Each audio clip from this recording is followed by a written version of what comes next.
राजा मुचुकुंद की कथा। कहते हैं समय सब कुछ बदल देता है। राजाओं की राजगद्दी, वीरों की कीर्ति और यहाँ तक कि देवताओं की ज़रूरतें भी। पर कुछ कहानियाँ ऐसी होती हैं जो समय को भी झुकने पर मजबूर कर देती हैं। एक ऐसा राजा जिसने देवताओं के लिए अपना सब कुछ त्याग दिया। एक ऐसा राजा जिसने एक वरदान मांगा और वही वरदान उसकी जिंदगी का सबसे बड़ा श्राप बन गया।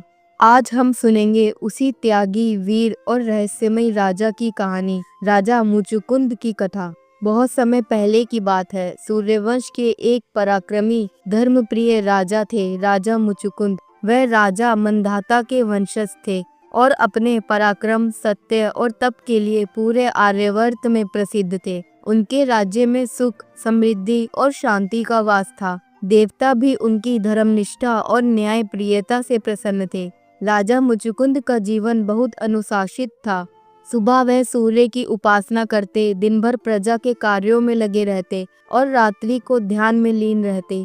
उनकी आंखों में तेज था, पर उनके मन में हमेशा एक अदृश्य थकान रहती थी, जैसे उन्हें कुछ बड़ा करना बाकी हो। एक दिन देवलोक में संकट आ गया। देवता और असुरों के बीच भयानक युद्ध छिड़ गया। इंद्र और उनके सेनापति देवराज कार्तिकेय के नेतृत्व में देव सेना असुरों से हारने लगी। असुरों के पास अद्भुत शक्तियां थी, वरदान, माया और अमरता के उपाय। तब देवराज इंद्र ने सोचा, अब हमें पृथ्वी से कोई ऐसा वीर चाहिए जो असुरों का सामना कर सके। उन्होंने सभी देवताओं के साथ पृथ्वी पर दृष्टि डाली और उनकी दृष्टि रुकी राजा मुचुकुंद पर। देवता स्वयं उनके सामने प्रकट हुए। इंद्र बोले, राजन, हम देवता असुरों से पराजित हो रहे हैं। हमें तुम्हारे जैसा धर्मनिष्ठ और वीर योद्धा चाहिए। क्या तुम हमारी सहायता करोगे? राजा मुचुकुंद ने बिना एक पल सोचे कहा, यदि यह धर्म का कार्य है तो मैं अपने जीवन की आखिरी सांस तक देवताओं की सहायता करूंगा।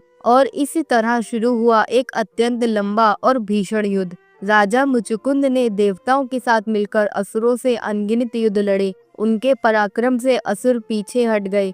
देवताओं ने उन्हें देवराज का रक्षक कहा, पर ये युद्ध 1-2 वर्ष का नहीं था। देवताओं के लोक में समय अलग चलता है। जहाँ पृथ्वी पर हजारों वर्ष होते हैं, वहाँ स्वर्गलोक में एक ही वर्ष बीता है। राजा मुचुकुंद को इस बात का ज्ञान नहीं था। वह सोचते रहे कुछ ही दिन बीत रहे हैं, पर वास्तव में पृथ्वी पर युग बीत चुके थे। अंततः जब असुर हार गए तो देवताओं ने उन्हें धन्यवाद कहा। इंद्र बोले, राजन, तुम्हारे साहस से देवता फिर से विजय हुए हैं। अब तुम जो भी वरदान मांगो वह तुम्हें अवश्य मिलेगा। लंबे युद्धों के बाद मुचुकुंद थक चुके थे। उनकी आत्मा विश्राम चाहती थी। उन्होंने देवताओं से कहा, हे देवगण, मुझे ना धन चाहिए, ना यश, ना अमरता, बस मुझे नींद चाहिए। ऐसी नींद जो कभी भंग ना हो।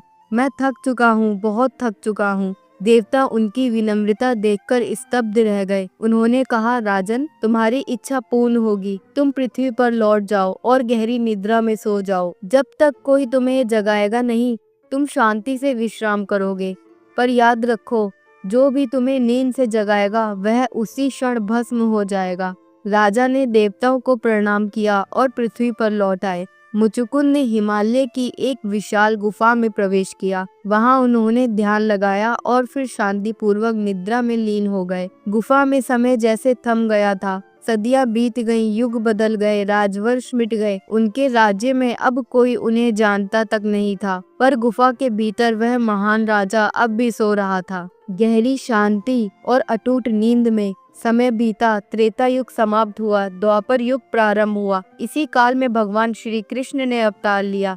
जब मथुरा में जरासंध और कल्यवन जैसे राक्षसों ने उत्पात मचाया, तब श्री कृष्ण ने युद्ध की योजना बनाई। कल्यवन एक भयंकर और अभिमानी योद्धा था, जिसे ब्रह्मा से वरदान मिला था कि कोई देवता, असुर या मानव उसे नहीं मार सकता। जब श्री कृष्ण ने देखा कि सीधे युद्ध से उसे हराना असंभव है, तब उन्होंने उसे मायावश गुफा की ओर मोड़ दिया। श्री कृष्ण उस गुफा तक पहुँचे जहाँ युगों से सोए राजा मुचुकुंद विश्राम कर रहे थे। उन्होंने चुपचाप गुफा के भीतर प्रवेश किया और एक ओर जाकर छिप गए। कल्यवन उनका पीछा करते हुए भीतर आया उसे लगा गुफा के अंधेरे में जो व्यक्ति सो रहा है वही कृष्ण है। वह जोर से चिल्लाया, अरे कृष्ण, अब भाग नहीं सकते, और उसने सोए हुए मुचुकुंद के शरीर पर पैर से ठोकर मार दी। अगले ही क्षण राजा मुचुकुंद की आंखें खुली, जिनसे अग्नि जैसी दहकती ज्वाला निकल पड़ी।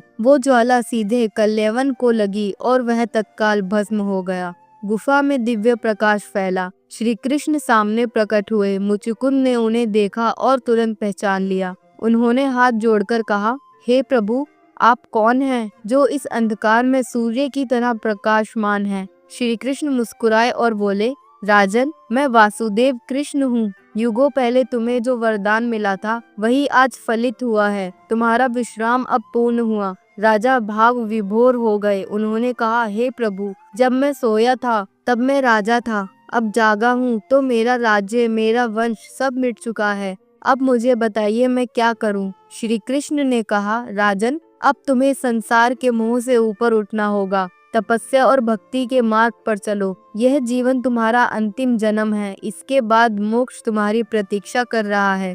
मुचुकुंद ने श्री कृष्ण के चरणों में सिर झुकाया और कहा, प्रभु, आपने मेरे जीवन की थकान मिटा दी। अब मैं केवल आपकी शरण में रहना चाहता हूँ। श्री कृष्ण के आशीर्वाद से मुचुकुंद ने हिमालय की ऊंची चोटियों की ओर प्रस्थान किया।